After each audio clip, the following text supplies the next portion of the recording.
നാളെ എന്ത് കറി വെക്കുന്നത് ഇന്നേ നമ്മൾ ആലോചിച്ച് തുടങ്ങുമല്ലേ. അപ്പോൾ രാവിലെ എണീറ്റപ്പോൾ എന്ത് കറി വെക്കണം എന്നൊരു ഐഡിയ ഉണ്ടായിരുന്നില്ല. മോർണിംഗിൽ ദോശയായിരുന്നു.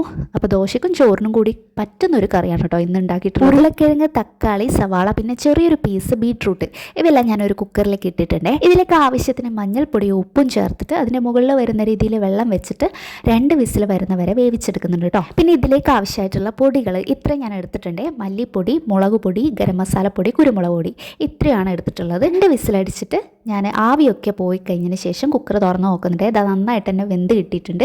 ഇനി ഒരു പാൻ എടുത്ത് അതിലേക്ക് വെളിച്ചെണ്ണ ഒഴിച്ച് കടുക് പൊട്ടിച്ച് വെളുത്തുള്ളി ഇഞ്ചിയും പൊടിയായി അരിഞ്ഞ് ചേർത്ത്, വേപ്പില ഉണ്ടെങ്കിൽ അതും കൂടെ ചേർത്ത് കൊടുക്കാം. ഇനി ഇതിലേക്ക് നമുക്ക് പൊടികളൊക്കെ ചേർത്തിട്ട് അതിൻ്റെ പച്ചമണം മാറുന്നത് വരെ ഒന്ന് വഴറ്റി കൊടുക്കും. പച്ചമണം മാറിയതിന് ശേഷം കുക്കറിനകത്ത് നിന്നുള്ള വെള്ളം തന്നെ ഞാൻ കുറച്ചായിട്ട് ഇതിലേക്ക് ഒഴിച്ചു കൊടുക്കുന്നുണ്ട് കേട്ടോ. എന്നിട്ടൊന്ന് വഴറ്റിയെടുത്തതിന് ശേഷം ബാക്കിയുള്ള കഷ്ണം നമുക്ക് ഇതിലേക്ക് ചേർത്ത് കൊടുക്കാം. അപ്പം നമ്മുടെ കറി ഇവിടെ റെഡിയാണേ. മസാലക്കറി എന്നൊക്കെ പറയാം. അപ്പോൾ ഇതും എല്ലാവരും ഒന്ന് ട്രൈ ചെയ്ത് നോക്കും.